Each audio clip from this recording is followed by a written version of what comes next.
قرآن عزیز کی سورہ البقرہ کی آیت نمبر 215 حمد و صلات کے بعد تلاوت کی ہے، اور اسی کی روشنی میں انشاءاللہ اس تھوڑے سے اویلیبل ٹائم میں سمجھانے کے لیے چند ایک معروضات عرض کرنی ہے۔ اللہ جل مجدہ کی بارگاہ میں التجا ہے کہ ہمیں اس حیات مستعار میں قرآن فہمی کی، دین فہمی کی توفیق دے، اور کچھ ایسے اعمال خیر کرنے کی توفیق دے جو ہماری اخروی نجات کا سبب بن جائے۔ اس آیت کریمہ میں حضور علیہ السلام کو یہ ارشاد فرمایا گیا کہ جب آپ کی بارگاہ سے سوال کیا گیا کہ ہم اللہ کے راستے میں کیا خرچ کریں، یسألونک ماذا ينفقون، اے پیارے نبی صلی اللہ علیہ وسلم، لوگ آپ سے پوچھتے ہیں ماذا ينفقون، کہ وہ اللہ تعالیٰ کے راستے میں کیا خرچ کریں۔ قل، تو اے پیارے نبی صلی اللہ علیہ وسلم آپ ان کو جواب ارشاد فرما دو۔ سوال صحابہ کرام نے کیا بارگاہ نبوت میں کہ ہم، اے پیارے اللہ کے رسول، ہمیں بتاؤ کہ ہم اللہ کے راستے میں کیا خرچ کریں۔ تو جواب اللہ نے ارشاد فرمایا اور حضور علیہ السلام کو حکم دیا کہ یہ جواب جو میں قرآن کی آیات کی صورت میں نازل کر رہا ہوں یہ ان کو سنا دو۔ قل، آپ فرما دیجئے، ما انفقتم من خیر، کہ جو کچھ بھی تم بلائی کے ساتھ خرچ کرو گے، فللوالدین، پہلے نمبر پر فرمایا اپنے والدین کے لیے، ان کی لک آفٹر، ان پر مال خرچ کرنا۔ فرمایا جو کچھ تم اپنے والدین کے لیے خرچ کرو گے، والاقربین، اور جو تمہارے قریبی رشتہ دار ہیں، ضرورت مند ہیں، جو ان پر خرچ کرو گے، والیتاما، اور معاشرے کے اندر ایسے لوگ جن کے سر سے باپ کا سایہ اٹھ گیا ہو اور وہ ابھی بلوغت کی عمر کو نہ پہنچے ہوں، مردوں کو میل کی تلد ہوتے ہیں، ان کو اس ایج تک یتیم کہا جاتا ہے۔ بلوغت کے بعد یتیمی ختم ہو جاتی ہے، لیکن جہاں تک بچیوں کا تعلق ہوتا ہے، جب تک ان کی شادیاں نہیں ہو جاتی، خواہ عمر زیادہ بھی ہو جائے، اسلامی شریعت کے مطابق پھر بھی وہ یتیم کے زمرے میں آتی ہے۔ فرمایا والیتاما، کہ جو یتیم ہے معاشرے کے اندر، ان پر جو تم مال خرچ کرو، والمساکین، مسکین ان لوگوں کو کہا جاتا ہے کہ جو کسی بھی وجہ سے غربت اور افلاس کا شکار ہو، کوئی معذور ہے، کوئی اور وجہ ہے کہ اس کے پاس زندگی گزارنے کے لیے جو کچھ اس کو وسائل چاہیے وہ ناکافی ہیں۔ فرمایا ان مساکین پر، وابن السبیل، اور مسافر پر۔ کوئی بندہ کسی سفر کی حالت میں ہے، کوئی حالات اس کے ایسے پیدا ہو گئے، مشکلات کا شکار ہے، اور جس جگہ وہ سفر کی منزل پہ ہے وہاں کے مقیمی لوگ اس کو کھانا کھلائیں، اس کو رہائش دیں، یا اپنی منزل تک پہنچانے کے لیے ہیلپ آؤٹ کریں۔ فرمایا جو ان مسافروں پر خرچ کرے گا، وَمَا تَفْعَلُوا مِنْ خَيْرٍ، یا اس کے علاوہ بھی جو بھی تم بھلائی کرو گے، فَإِنَّ اللَّهَ بِهِ عَلِيمٌ، پس بے شک اللہ تبارک و تعالی اس کو جاننے والا ہے۔ قرآن پاک نے ایک کمپلیٹ کوڈ آف لائف کے طور پر ہماری زندگی کا کوئی بھی شعبہ ہے، اس میں ہماری اس طرح رہنمائی کی کہ کوئی تشنگی نہیں چھوڑی، اس کے اندر تمام پہلوؤں کو کھول کے بیان کر دیا تاکہ ہم اپنی زندگی گزارتے ہوئے ان اصولوں کو مد نظر رکھیں اور اس دنیا کی زندگی میں بھی اللہ کی خوشنودی حاصل ہو، اور جب ہماری روح ہمارے وجود سے پرواز کر جائے، ہم برزخ کی اور آخرت کی منزلوں کو طے کریں، تو وہاں پر بھی ذلت اور رسوائی سے اللہ پاک ہمیں محفوظ فرمائے۔ مال و دولت کے لحاظ سے دو انتہائیں ہیں، اسلام نے ان دونوں کو کنڈیم کیا ہے، اور جو ایک مڈل وے ہے، درمیانی رستہ ہے، اس کو اختیار کرنے کا حکم دیا ہے۔ مثلا ایک انتہا کیا ہے کہ ایک بندہ بڑا پارسا ہے، بڑا نیک ہے، اور وہ اپنی نیکی میں اتنا مشغول ہے کہ اس کو روزی روٹی کمانے کی بھی فرصت نہیں، وہ کہتا ہے بس میں ہر وقت تسبیح پڑھوں، چلا کاٹوں، سارا کچھ کروں، لیکن جو اللہ تعالیٰ نے وہ شادی شدہ ہے، اس کو بیوی عطا کی، جو بچے عطا کیے، اس کے والدین ہیں وہ ضعیف ہیں، وہ مشکلات کا شکار ہو اور وہ چلے کاٹتا رہے، وہ تسبیحاں پھیرتا رہے، اسلام کی نظر میں یہ اچھا عمل نہیں ہے۔ اس کی تسبیحوں پھیرنے سے زیادہ اس کو ثواب رزق حلال کی تلاش میں ملے گا۔ مشہور حدیث مبارکہ ہے مشکاۃ شریف کی کہ ایک صحابی حضور علیہ السلام کی بارگاہ میں آئے، حالات تنگ تھے، انہوں نے عرض کی کہ اس طرح کے حالات ہے، کیا میں بھیک مانگ لوں؟ آپ نے فرمایا آپ کے گھر میں کیا ہے؟ اس نے بتایا یہ کچھ ہے۔ آپ نے فرمایا لے آؤ، اسے بیچ کے کچھ چیزیں لے لو، کلاڑی، رسی، جاؤ پہاڑ سے جا کے لکڑیاں کاٹا کرو اور آ کے بیچا کرو۔ وہی طریقہ انہوں نے اختیار کیا، اور کچھ دنوں کے بعد جب آئے انہوں نے کہا حالات تو اچھے ہو گئے ہیں لیکن یہ ہاتھوں کے اوپر آبلے چھالے پڑ گئے ہیں۔ آپ نے فرمایا القاسب حبیب اللہ، جو بندہ محنت مزدوری کر کے اپنی روزی روٹی کماتا ہے وہ اللہ کا دوست ہے، القاسب حبیب اللہ۔ ایک انتہا یہ ہے کہ بندہ محنت ہی نہ کرے، کوشش ہی نہ کرے کچھ کمانے کی، بھیک مانگنے کو اپنا ذریعہ معاش بنا لے، یا بس لوگوں سے چکر بازیاں کرنا، مانگنا تانگنا، ایک سے لیا اس کو نہ دیا، دوسرے مانگا، بس یہی اپنی زندگی کا شعار رکھ لے، اسی طرح اپنی زندگی گزارے۔ اس کو کنڈم کیا گیا، اس کی مذمت ہے دین اسلام میں۔ ایسے عمل کو اور ایسے بندے کو اسلام کی نظروں میں اچھا نہیں جانا جاتا۔ دوسری انتہا کیا ہے؟ دوسری انتہا یہ ہے کہ بندہ دولت کمانے میں اور رزق کے اصول میں جب آنکھ کھلے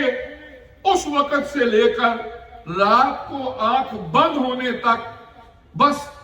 دولت کے اصول میں ہی مگن رہے، لیکن تلاش رزق میں رازق کو بھول جائے۔ رزق کا تلاش میں بہت مصروف ہے،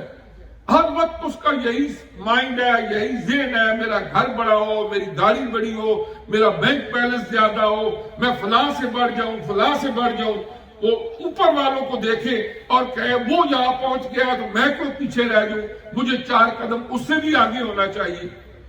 اس کو قرآن میں فرمایا گیا الہاکم التکاثر حتی زرتم المقابر، کہ تمہیں لہو و لعب میں مبتلا کر دیا ہے، اس تکاثر التکاثر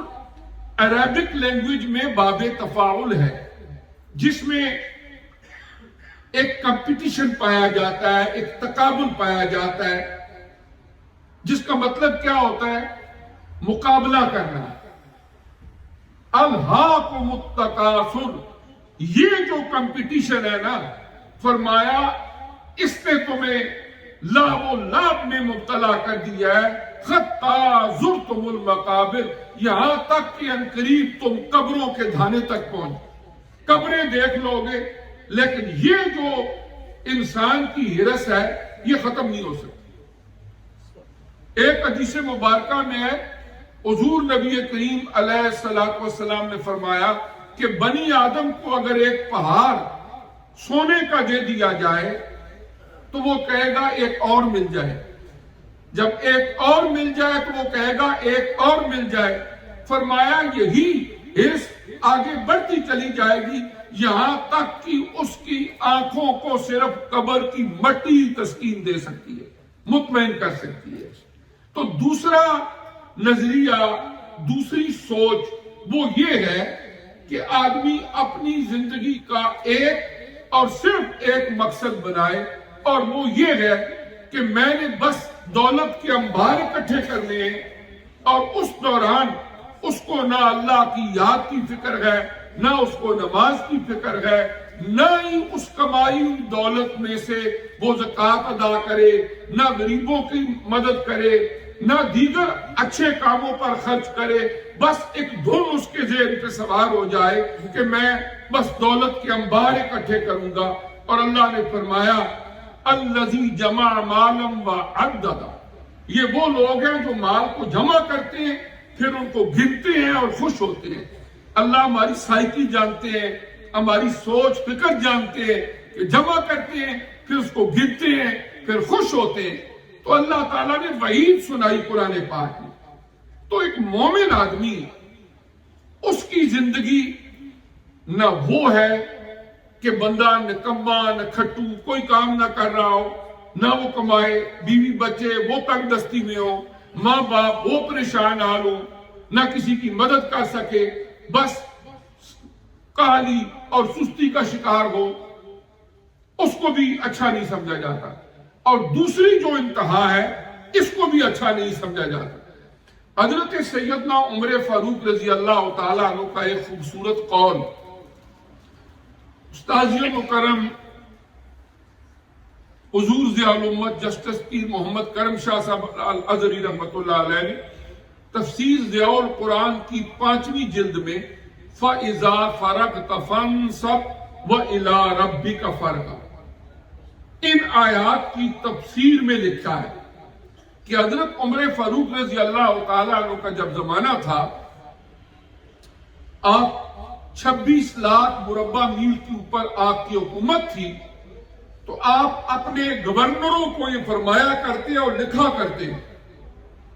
انی لأکرہ ان ارا احدکم فارغا سبحللا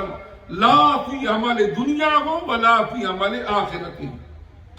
کہ میں اس بات کو بہت ہی ناپسند جانتا ہوں کہ تم میں سے کوئی نکما اور نکھٹو ہو، نہ کوئی دین کا کام کر رہا ہے نہ کوئی دنیا کا کام کر رہا ہے۔ یعنی مومن بندے کی زندگی یہ ہے کہ جس طرح اللہ تعالیٰ نے اس کو باقی نعمتیں عطا فرمائی ہیں، ان میں سے ایک نعمت اللہ کی طرف سے اویلیبل ٹائم ہے۔ جتنی اللہ نے زندگی دی ہے، اس اویلیبل ٹائم کے اندر وہ اپنا سکیجول ایسا سیٹ کرے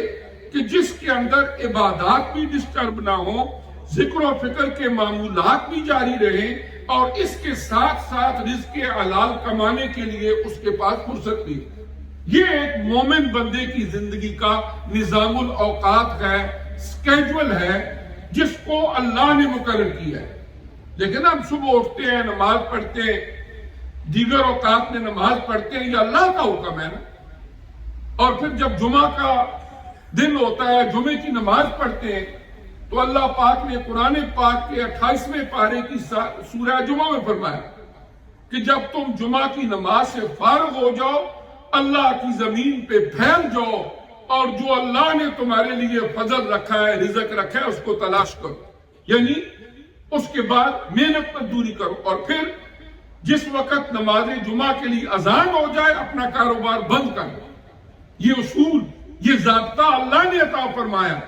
اذان ہو گئی، اب کاروبار بند کر کے اللہ کے گھروں کی طرف آ جاؤ، جب نماز سے فارغ ہو گئے پھر اپنے کام کے لیے چلے جاؤ۔ یہ اللہ کا حکم ہے، اور جو اللہ کے حکم کی تعمیل ہوتی ہے وہ باعث ثواب ہوتا ہے، اور اللہ پاک اس کا اجر عطا فرماتا ہے۔ اس کے بعد قرآن پاک کے اندر اس حوالے سے دو مقامات پر دو واقعات ذکر ہوئے۔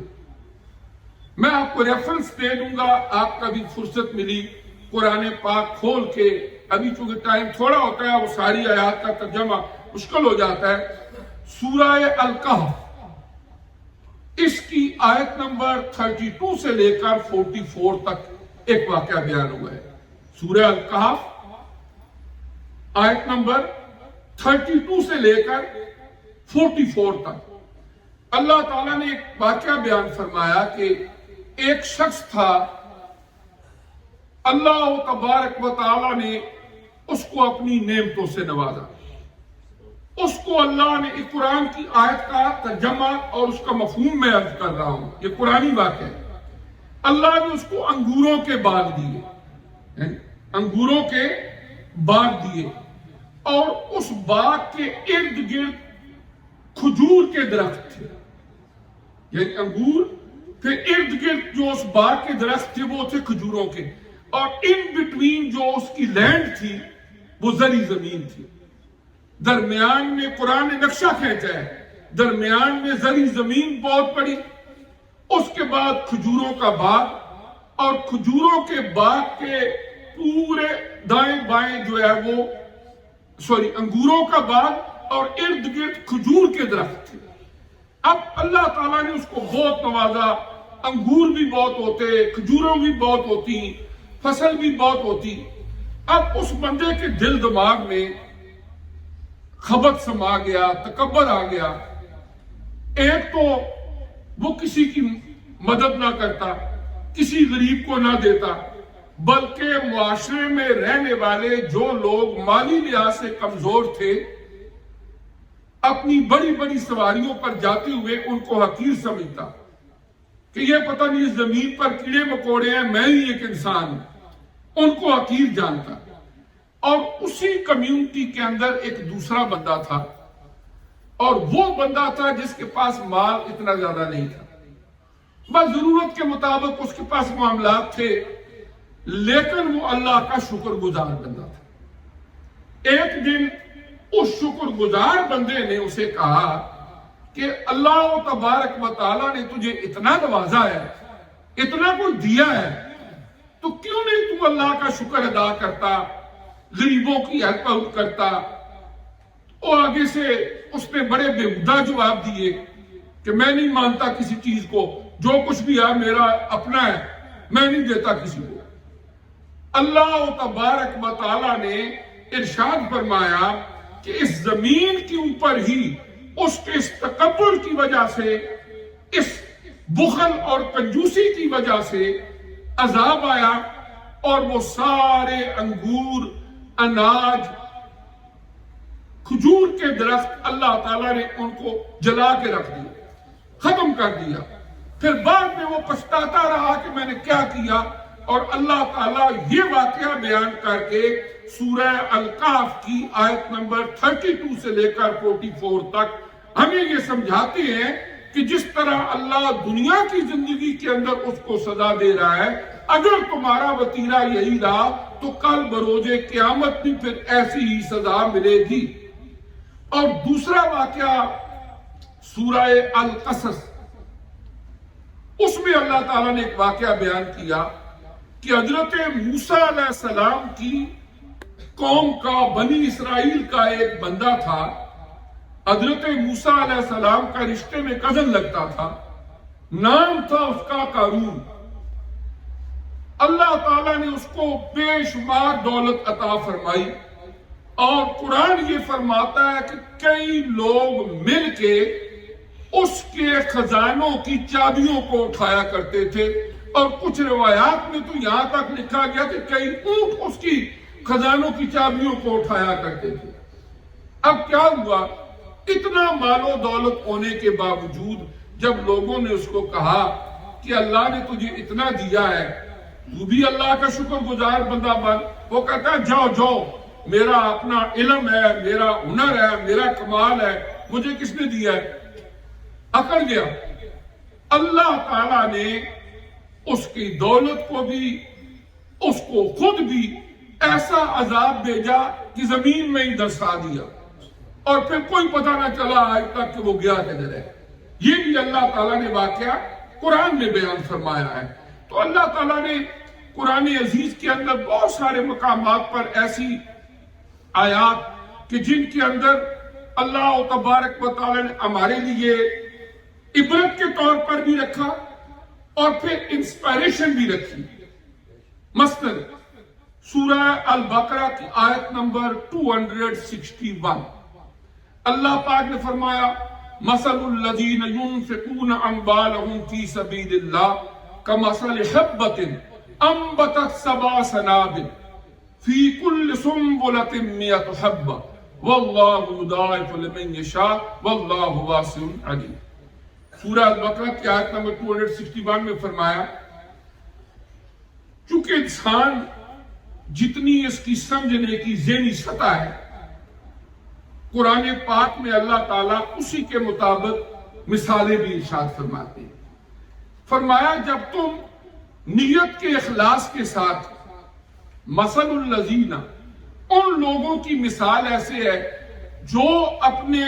حق حلال کے کمائے ہوئے مال کو اللہ کے راستے میں خرچ کرتے ہیں، کمثل حبۃ، اس کی مثال ایسے ہے جیسے گندم کا ایک دانہ، انبتت سبع سنابل، پھر وہ دانہ جب زمین میں بویا گیا، گندم کا ایک پودا نکلا، اور اس کے ساتھ اللہ تعالیٰ نے 7 فٹے لگا دیے۔ ایک دانہ زمین میں بویا، ایک پودا نکلا گندم کا، جب پودا نکلا تو اس کے ساتھ کتنے سٹے تھے؟ 7۔ پھر فرمایا فی کل سنبلۃ مئۃ حبۃ، ہر ایک جو سٹا ہے اللہ نے اس میں 100 دانے رکھ دیے، اور اللہ پاک نے فرمایا اس طرح اللہ تعالی جب بندہ اخلاص نیت سے اس کے راستے کے اندر ایک دیتا ہے، اللہ پاک 700 ٹائم اس کو عطا فرماتا ہے۔ اور یہ کسی کا قول نہیں، کسی ہسٹری کی کتاب کا کوئی واقعہ نہیں، بلکہ قرآن پاک کی سورہ البقرہ کی آیت نمبر 261 ہے، جس میں اللہ نے فرمایا واللہ یضاعف لمن یشاء، اور اسی پر ہی بس نہیں، اگر کسی بندے کے دل میں اخلاص زیادہ ہے، اللہ کی محبت زیادہ ہے، اللہ اس کو بھی کئی گنا بڑھا دے۔ لیکن دنیا کی زندگی میں اگر کوئی بندہ وہ کہے گی میں اپنے کمپنی کے شیئرز بیچتا ہوں، اگر کوئی بندہ 1 پاؤنڈ خرچ کرے گا تو اس کو 700 پاؤنڈ 1 سال کے بعد ملیں گے، تو کتنے بندے ہوں گے جو اس میں سے کوشش کریں گے کہ جی وہ ایک کاروبار کر رہا ہے، شیئرز خرید لیں، یہ کر لیں وہ کر لیں۔ اللہ تعالیٰ خود فرما رہا ہے بندے مکر بھی سکتے ہیں، مر بھی سکتے ہیں، لیکن اللہ اپنے وعدے کے خلاف نہیں کرتا۔ تو اللہ پاک نے فرمایا واللہ واسع علیم، اور اللہ تبارک و تعالیٰ بڑی وسعتوں والا ہے، اور اللہ تبارک و تعالیٰ سب کچھ جاننے والا ہے۔ اور پھر ایک اور بات کہ جب اللہ تعالیٰ کے راستے میں کوئی آدمی خرچ کرتا ہے، کسی غریب کی مدد کر دیتا ہے مشکل میں، اس سے بھی منع کیا گیا کہ بعد میں کوئی بندہ اس کو احسان جتلائے۔ کچھ دے دیا، رشتہ دار تھا یا قریبی تھا، پھر ذرا سی بات ہوئی، او فلاں ٹائم میں میں نے تمہاری ہیلپ نہیں کی تھی، میں نے تمہیں زکوٰۃ دی تھی یا میں نے تمہیں صدقہ دیا تھا، فرمایا اس سے تمہارے صدقے ضائع ہو جائیں گے۔ یا ایھا الذین آمنوا لا تبطلوا صدقاتکم بالمن والعذا، کہ کسی کو احسان جتلا کے اور تکلیف دے کے اپنے صدقوں کو ضائع نہ کیا کرو۔ جب دے دیا اللہ کے لیے اور پھر اس وقت بعد اللہ تبارک و تعالیٰ کی ذات ہے وہ جو اجر عطا فرمائے گی، لیکن بندوں کو کچھ بھی ہو جائے وہ احسان جتلانا نہیں چاہیے۔ پھر آخری ایک بات کہ ایک غلط فہمی یہ ہوتی ہے کہ شاید صرف چھپا کے دینا ہی ضروری ہے، لیکن قرآن پاک کی سورہ البقرہ کی آیت نمبر 274 میں اللہ پاک نے فرمایا الذین ينفقون اموالهم باللیل والنہار، وہ لوگ جو دن کو یا رات کو اپنا مال اللہ کے راستے میں خرچ کرتے ہیں، سرًا وعلانیۃ، وہ چھپا کے بھی دیتے ہیں، وہ دکھا کے بھی دیتے ہیں، اعلان کر کے بھی دیتے ہیں اور چھپا کے بھی دیتے ہیں، فلہم اجرہم عند ربہم، ان کے لیے اللہ کی طرف سے اجر ہے۔ تو اس کے لیے یہ ہے ڈیپینڈز اپان دا انٹینشنز، نیت پہ ہوتا ہے۔ اگر ایک بندہ دوسروں کو ترغیب دینے کے لیے دکھاتا ہے کہ دوسروں کے اندر بھی یہ جذبہ پیدا ہو تو اللہ تبارک و تعالیٰ اس سے بھی خوش ہوتے ہیں، لیکن اگر کوئی بندہ ریاکاری کے لیے دکھاوے کے لیے دے اور اس کی نیت یہ ہو کہ میں نے یہ دیا ہے، لوگ کہیں یہ بڑا سخی ہے، لوگ کہیں یہ بڑا اچھا ہے، تو کیا ہوگا؟ وہ مال بھی چلا جائے گا اور اجر بھی نہیں ملے گا۔ اس نے دنیا کو دکھانے کے لیے دیا، لوگوں نے دیکھ لیا۔ اگر اللہ کی رضا کے لیے دیتا، اس کی خوشنودی کے لیے دیتا تو اللہ راضی بھی ہو جاتا، اللہ خوش بھی ہو جاتا۔ اس طرح اللہ تبارک و تعالیٰ نے قرآن عزیز کے اندر